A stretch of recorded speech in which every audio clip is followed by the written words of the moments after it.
امام حسین علیہ السلام کو قتل کرنے کے بعد یزید نے رسول اللہ کی بیٹیوں کو قید کروایا اور کہا انہیں قیدی بنا کر میرے دربار میں لے آؤ۔ رسول اللہ کی بیٹیاں قید ہو کر جب یزید کے دربار میں پہنچی تو وہ ہنس ہنس کے زمانے کو اپنا مقام بتاتا رہا اور یہ کہتا رہا آج میرے دادا اور بابا زندہ ہوتے تو وہ اولاد رسول کا حشر دیکھتے، میں نے ان کے جوانوں کو مار دیا اور ان کی عورتوں کو بے عزت کر دیا ہے۔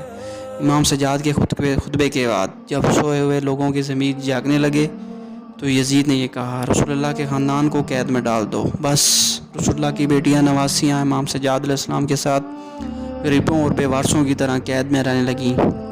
دن گزرنے لگے، ان بے وارث بیویوں میں ایک چھوٹی بچی بھی تھی جس کو تاریخ نے سکینہ بنت حسین لکھا ہے۔ وہ اپنے بابا کے سینے پہ سوا کرتی تھی، وہ رات کو اپنے بابا کو بے پناہ یاد کرتی تھی۔ تاریخ نے لکھا ہے کہ وہ تو روتی رہتی تھی اور بابا کہتی رہتی تھی۔ اس بچی کی رونے کی آواز میں اتنا درد تھا کہ یزید کے محل کی دیواریں ہلنے لگیں اور یزید نے کہا اس بچی کی آواز مجھے بے چین کر کے رکھا ہوا ہے، اس کو زندان میں رکھو تاکہ اس کے رونے کی آواز میرے پاس تک نہ آئے۔ بس اس 4 سال کی بچی کو زندان کے اندھیرے میں رکھا گیا، تنہا اندھیرے میں بار بار رونے لگی۔ اس بچی کے بے چین کرنے والی آواز یزید کے کانوں تک بار بار آتی رہی۔ یزید زیادہ شراب پینے لگا، پھر بھی اسے نیند نہ آئے۔ بس آخر اس نے کہا یہ بچی چاہتی کیا ہے؟ سپاہی امام سجاد علیہ السلام کے پاس آ کر کہنے لگے یزید کہتا ہے کہ بچی سے پوچھو یہ کیا چاہتی ہے، ہر پل کیوں روتی رہتی ہے؟ تو امام سجاد علیہ السلام نے کہا یہ بچی اپنے بابا کو چاہتی ہے، اسے ایک بار اپنے بابا کا سر دے دو تاکہ یہ خاموش ہو جائے۔ بس یزید نے امام حسین علیہ السلام کا سر زندان میں پچھوایا، جیسے بی بی سکینہ نے اپنے بابا کا کٹا ہوا سر دیکھا تو وہ زوروں قطار رونے لگی اور کہنے لگی بابا مجھے آپ کے بنا نیند نہیں آتی، بس آپ کے بعد شمع نے مجھے تماچے مارے اور بابا آپ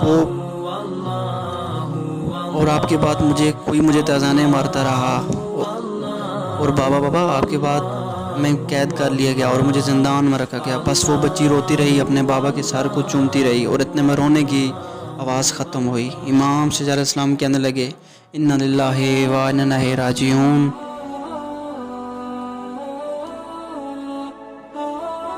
امام سجاد علیہ السلام نے بی بی زینب سے کہا جاؤ سکینہ کو دیکھو۔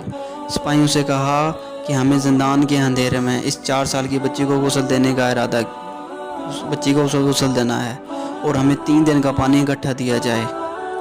اتنے میں بی بی زینب روتے روتے امام سجاد کے پاس آئیں اور دست ادب کو جوڑ کر عرض کرنے لگی اے میرے بیٹا تو وقت کا امام ہے، ایک مسئلہ لے کر تیرے پاس آئی ہوں۔ امام سجاد نے بی بی زینب کے چہرے کو دیکھا اور فرمانے لگے اے میری ماں زینب دین کے مسائل جانتی ہے، ایسا کیا مسئلہ ہے جس کا جواب آپ کے پاس نہیں ہے؟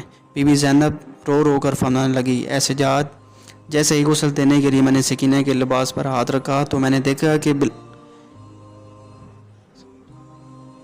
کہ کربلا سے کوفہ اور شام کے بازار تک اور کوفہ اور شام کے بازار سے لے کر زندان تک سکینہ ایک ہی لباس میں رہی ہے۔ اس بچی نے اتنا تازیانے کھائے ہیں کہ اس کا لباس اور اس کی کھال مل چکے ہیں، اب لباس کو اتارتے ہیں تو سکینہ کی کھال بھی اتر آتی ہے۔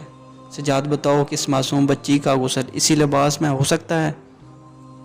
امام سجاد علیہ السلام خون کے آنسو رونے لگے اور فرمانے لگے اے میری ماں اللہ کی مرضی یہی ہے کہ سکینہ کو اسی لباس کے ساتھ تدفین کیا جائے تاکہ روز محشر یہ اپنے نانا کے پاس اسی حال میں پہنچے اور کہے ان کی امت نے ان کی بیٹی کے ساتھ کیا۔